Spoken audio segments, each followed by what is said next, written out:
இந்த செய்தியை உங்களுக்காக வழங்குவது யூரோ குரூப் மலேசியா.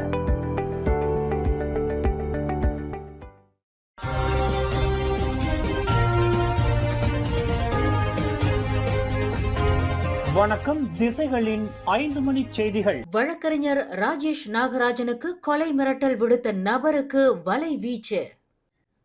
மலாக்காவில் 3 இந்திய இளைஞர்கள் சுட்டுக் கொல்லப்பட்ட சம்பவம் தொடர்பில் சம்பந்தப்பட்ட குடும்பத்தினர் சார்பில் ஆஜராகியுள்ள முன்னணி வழக்கறிஞர் ராஜேஷ் நாகராஜனுக்கு கொலை மிரட்டல் விடுத்துள்ள நபரை போலீசார் தீவிரமாக தேடி வருகின்றனர் என்று புட்ராலிஞ்சயா மாவட்ட போலீஸ் தலைவர் ஏசிபி ஷம்சுடின் மமான் தெரிவித்தார். சம்பந்தப்பட்ட நபரின் சமூக ஊடக கணக்கை கண்டுபிடிப்பதற்கு போலீசார் MCMC எனப்படும் மலேசிய தொடர்பு மற்றும் பல்லூடக ஆணையத்தின் உதவியை நாடியுள்ளதாக அவர் குறிப்பிட்டார். வழக்கறிஞர் ராஜேஷிற்கு கொலை மிரட்டல் விடுத்ததாக கூறப்படும் சம்பந்தப்பட்ட நபரை அடையாளம் காண்பதற்கு அதற்கான விண்ணப்பத்தை போலீசார் MCMCயிடம் சமர்ப்பித்துள்ளதாக ஏசிபி ஷம்சுடின் குறிப்பிட்டார். விண்ணப்பத்திற்கான பதிலுக்காக போலீஸ் காத்திருக்கும் வேளையில் புகார்தாரரான ராஜேஷிடம் வாக்குமூலம் பதிவு செய்யப்பட்டுள்ளதாக அவர் மேலும் கூறினார். இலகுரக விமானம் ஒன்று விபத்துக்குள்ளானது. இதில் 2 ஆடவர்கள் காயமுற்றனர். இந்த சம்பவம் நேற்று தைப்பிங் அருகில் தெக்கா என்ற இடத்தில் நிகழ்ந்தது. இதில் 46 வயது விமான பயிற்றுனரும் 40 வயது பயிற்சியாளரும் காயமுற்றதாக தெரிவிக்கப்பட்டது. இந்த விபத்து தொடர்பில் காலை 10:30 மணிக்கு போலீசார் அவசர அழைப்பை பெற்றதாக தைப்பிங் மாவட்ட போலீஸ் தலைவர் ஏசிபி முகமது நசீர் இஸ்மாயில் தெரிவித்தார். விபத்து நடந்த இடத்திற்கு உடனடியாக போலீஸ்காரர்கள் மற்றும் பாதுகாப்பு படையினர் அனுப்பப்பட்டதாக அவர் மேலும் கூறினார். மனிதவள அமைச்சர் ஸ்டீவன் சிம் நாடாளுமன்றத்தில் தாக்கல் செய்து நிறைவேற்றப்பட்ட 2025ஆம் ஆண்டுக்கான சமூக பாதுகாப்பு நிறுவனமான சொக்சோ சட்டத்திருத்த மசோதா நாட்டில் உள்ள 9.6 மில்லியன் தொழிலாளர்களுக்கு 24 மணி நேர பாதுகாப்பு அனுகூலங்களை வழங்க வல்லதாகும். மனிதவள அமைச்சின் மூலமாக மேற்கொள்ளப்பட்டுள்ள இந்த சட்டத்திருத்த மசோதா நாட்டின் சமூக பாதுகாப்பு வலையமைப்பை வலுப்படுத்தவும் தற்போதைய தொழிலாளர் சந்தையின் தேவைகளுக்கு ஏற்ப மேலும் விரிவானதாகவும் உள்ளடக்கியிருப்பதாக மனிதவள அமைச்சர் ஸ்டீவன் சிம் தெரிவித்தார். சொக்சோ சட்டத்தின் கீழ் வாரத்தில் 7 நாட்களுக்கும் 24 மணி நேர பாதுகாப்பு சலுகையை வழங்கக்கூடிய இந்த சட்டத்திருத்த மசோதா தொழிலாளர்களுக்கு வேலை நேரத்திற்கு அப்பாற்பட்ட நேரங்களிலும் இடங்களிலும் நிகழும் விபத்துகளுக்கு விரிவான பாதுகாப்பை வழங்குகிறது என்று அமைச்சர் ஸ்டீவன் சிம் குறிப்பிட்டார். தவிர இந்த சட்டத்திருத்த மசோதா இன்றைய பணி முறைகளுக்கு ஏற்புடையதாகும் என்பதுடன் நெகிழ்வான வேலை முறையை அடிப்படையாக கொண்டதாகும். வாரத்தில் 7 நாட்களுக்கும் 24 மணி நேர பாதுகாப்பு சலுகை என்ற இந்த திட்டத்தை அமல்படுத்துவது மூலம் நாட்டில் முறைசாரா தொழில்துறைகளைச் சேர்ந்த 9.6 மில்லியனுக்கும் அதிகமான தொழிலாளர்களுக்கு பாதுகாப்பு வழங்க வல்லதாகும் என்று ஸ்டீவன் சிம் சுட்டிக்காட்டினார். மேலும் தொழிலாளர்களுக்கு வேலை நேரத்திற்கு அப்பாற்பட்டு நிகழக்கூடிய விபத்து தொடர்பான ஆயிரக்கணக்கான இழப்பீட்டு கோரிக்கைகளில் சிக்கலையும் இந்த சட்ட திருத்த மசோதா தீர்க்க வல்லதாகும் என்று அமைச்சர் ஸ்டீவன் சிம் விளக்கினார். தவிர சொக்சோ குழும கிளினிக்குகள் அல்லது அரசாங்க மருத்துவமனைகளில் இலவச சிகிச்சை, தற்காலிக இயலாமை பலன்களான விபத்தினால் தற்காலிகமாக வேலை செய்ய முடியாத நிலையில் வருமான இழப்பீட்டுக்கான நிதி உதவி, நிரந்தர இயலாமை பலன்களாக நிரந்தர ஊனம் ஏற்படும் பட்சத்தில் அதற்கேற்ப இழப்பீடு முதலியவை வழங்கப்படும். மேலும் சந்தாதாரர்களின் குடும்ப உறுப்பினர்களுக்கு நிதி உதவி, இறுதிச் சடங்கு செலவுக்கான உதவி மற்றும் தொழில்சார் புனர்வாழ்வு வசதிகள், அத்துடன் உயிர் இழந்த அல்லது நிரந்தரமாக ஊனமுற்ற தொழிலாளர்களின் பிள்ளைகளுக்கான கல்வி நிதி முதலிய உதவிகளை வழங்க இந்த சட்டத்திருத்த மசோதா வகை செய்வதாக ஸ்டீவன் சிம் குறிப்பிட்டார். ஈப்போவிற்கும் சிங்கப்பூருக்கும் இடையில் நேரடி விமான சேவை அறிமுகப்படுத்தப்பட்டுள்ளது. இந்த சேவை இன்று திங்கட்கிழமை தொடங்கியது. பாத்தே ஏர் விமான நிறுவனம் இந்த சேவையை தொடக்கியிருப்பதாக பேரா மாநில சுற்றுலா தொழில்துறை முதலீடு மற்றும் பெருவழி மேம்பாட்டு ஆட்சிக்குழு உறுப்பினர் லோட் ஜி தெரிவித்தார். இது ஈப்போவில் இருந்து பாத்தே ஏர் மேற்கொள்ளும் 2வது விமான சேவையாகும். 73 பேரை உள்ளடக்கிய பயணிகளை ஈப்போ சுல்தான் அஸ்லான் ஷா விமான நிலையத்தில் சிங்கப்பூருக்கு வழியனுப்பி வைக்கும் வெள்ளோட்ட நிகழ்வில் கலந்து கொண்ட பின்னர் செய்தியாளர்களிடம் பேசுகையில் அவர் இதனை தெரிவித்தார். இந்த சேவையின் மூலம் அதிகமான விமான சேவைகளை பாத்தே ஏர் ஈப்போவில் இருந்து தொடங்கும் என்று தாம் எதிர்பார்ப்பதாக அவர் குறிப்பிட்டார். ஈப்போவில் உள்ள அரசாங்க மருத்துவமனையான ராஜபெருமாய்சூரி பைனோன் மருத்துவமனையின் அவசர பிரிவில் நோயாளிகள் எதிர்நோக்கும் இட நெருக்கடி மற்றும் போதிய கட்டில்கள் பற்றாக்குறை பிரச்சினைக்கு விரைவில் தீர்வு காணப்படும் என்று சட்ட சீர்திருத்தங்களுக்கான துணை அமைச்சர் எம் குலசேகரன் தெரிவித்தார். ராஜபெருமாய்சூரி பைனோன் மருத்துவமனை 1891ஆம் ஆண்டு ஈப்போ மாவட்ட மருத்துவமனையாக செயல்பட்டு வந்தது.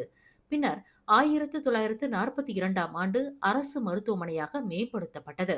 கடந்த 2008ஆம் ஆண்டு ஜூன் 12ஆம் தேதி ராஜபெருமாய்சூரி பைனூன் என்ற பெயரில் அந்த அரசு மருத்துவமனை பெயர் மாற்றம் கண்டது. பராமரிப்பு வளாகங்கள் உள்ளிட்ட நவீன உள்கட்டமைப்புகளை கொண்ட மலேசியாவின் 3வது மிகப்பெரிய மருத்துவமனையாக விளங்கி வரும் ராஜபெருமாய்சூரி பைனூன் மருத்துவமனை நோயாளிகள் தங்கி சிகிச்சை பெற போதிய கட்டில்கள் இல்லாமல் நெருக்கடியை எதிர்நோக்கி இருப்பதாக இன்று காலையில் அந்த மருத்துவமனையின் அவசர பிரிவை பார்வையிட்ட ஈப்போ பாராட் நாடாளுமன்ற உறுப்பினரான குலசேகரன் தெரிவித்தார். முன்னதாக மருத்துவமனையின் நடப்பு நிலை குறித்து பேரா மாநில சுகாதார இயக்குநர் டத்தோ டாக்டர் ஃபேசுல் இட்ஸ்வான் முஸ்தபா துணை அமைச்சருக்கு விளக்கம் அளித்தார். பின்னர் செய்தியாளர்களிடம் பேசிய துணை அமைச்சர் குலசேகரன் மருத்துவமனையின் கழிப்பறை சீரமைப்புக்கு உடனடி உதவித்தொகையாக 50,000 ரிங்கிட் வழங்கவிருப்பதாக விவரித்தார். இன்றைக்கு ஈப்போ ஹாஸ்பிட்டல் பெரிய ஹாஸ்பிட்டலுக்கு வந்திருக்கேன். வந்த நோக்கம் இங்கே நிறையா பேர் எனக்கு தெரிவிச்சிருக்காங்க. இந்த மாதிரி இங்கே அவுட் பேஷண்ட் போனால் ரொம்ப நேரம் பிடிக்குது, எமர்ஜென்சி போனால் ரொம்ப நேரம் பிடிக்குது, அந்த மாதிரி. அப்போ இன்றைக்கி நான் அங்கே மீட் பண்ணும்போது நான் டத்தோ ஃபைசால் அவர் தான் இங்கே உள்ள லோக்கல் பங்காரா, அதே நேரத்தில் டத்தோ அமீனுடினும் இங்கே உள்ளவர்.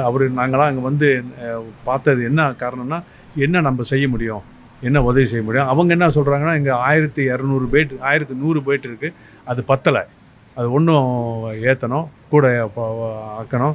அதே நேரத்தில் இந்த எமர்ஜென்சி இடத்துல டாய்லெட் கூட நல்லா இது இல்லாத சூழ்நிலையில் இருக்குது. அதுக்கு நான் பங்காராக்கிட்ட சொன்னேன், இந்த மாதிரி நான் ஒரு 50,000 வெள்ளி நான் கொடுக்குற இந்த டாய்லெட் கட்டி இம்மீடியட் சலுகை செய்கிறதுக்கு.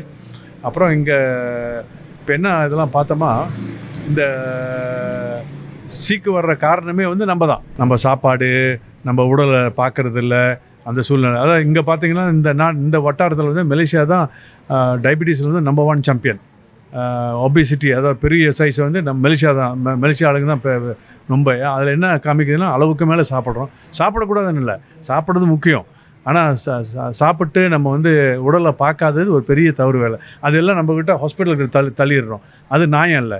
இவங்க டாக்டருங்கெல்லாம் அளவுக்கு மேலே கஷ்டமான சூழ்நிலையில் இருந்துக்கிட்டு பேஷண்ட்லாம் பார்க்குறாங்க. அதே வேளையில் மக்கள் உடல் நலத்தை பாதுகாக்க வேண்டிய அவசியத்தையும் துணை அமைச்சர் எம் குலசேகரன் வலியுறுத்தினார்.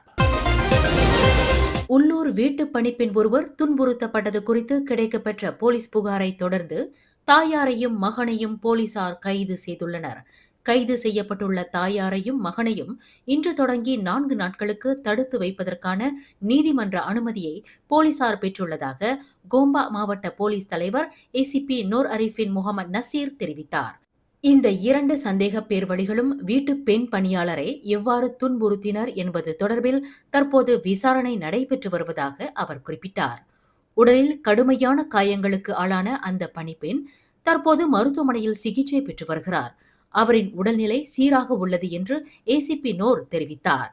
சம்பந்தப்பட்ட வீட்டில் அந்த பணிப்பெண் இந்த ஆண்டு செப்டம்பர் மாதம் முதல் வேலை செய்து வந்துள்ளார். அவருக்கு சம்பளம் எதுவும் வழங்கப்படாமல் ஓர் அடிமை போல் வீட்டில் அடைத்து வைத்திருந்ததாக விசாரணையில் தெரிய வந்துள்ளது.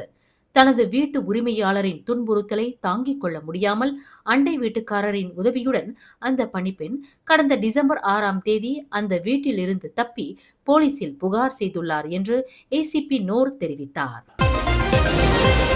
இடைநிலை பள்ளி ஒன்றில் மாணவன் ஒருவரை துன்புறுத்தி காயம் விளைவித்ததாக நம்பப்படும் 2 மாணவர்கள் தங்களுக்கு எதிரான குற்றத்தை சுங்கைப்பட்டாணி மஜிஸ்ட்ரேட் நீதிமன்றத்தில் இன்று ஒப்பினர். 16 மற்றும் 17 வயதுடைய அந்த 2 மாணவர்கள் மஜிஸ்ட்ரேட் முகமது பஸ்ரி முன்னிலையில் நிறுத்தப்பட்டு குற்றச்சாட்டு வாசிக்கப்பட்டது. கடந்த நவம்பர் 24ஆம் தேதி பள்ளி வளாகத்தில் 17 வயது மாணவனை கண்மூடித்தனமாக தாக்கி காயம் விளைவித்ததாக அந்த 2 மாணவர்களும் குற்றச்சாட்டை எதிர்நோக்கியுள்ளனர். 2 மாணவர்களும் குற்றத்தை ஒப்பியதை தொடர்ந்து வரும் டிசம்பர் 24ஆம் தேதி தீர்ப்பு அளிப்பதாக நீதிமன்றம் அறிவித்தது. அதுவரை இருவரையும் ஒரு நபர் உத்தரவாதத்துடன் தலா 2,000 ரிங்கிட் ஜாமீனில் விடுவிக்க நீதிமன்றம் அனுமதித்தது. மேலும் செய்திகளை தெரிந்து கொள்ள கீழே இருக்கும் பெல் பட்டனை அழுத்துங்கள். உங்கள் மகிழ்ச்சியை வெளிப்படுத்த லைக் மற்றும் ஷேர் செய்யுங்கள். தொடர்ந்து திசைகளோடு இணைந்திருக்க சப்ஸ்கிரைப் செய்யுங்கள்.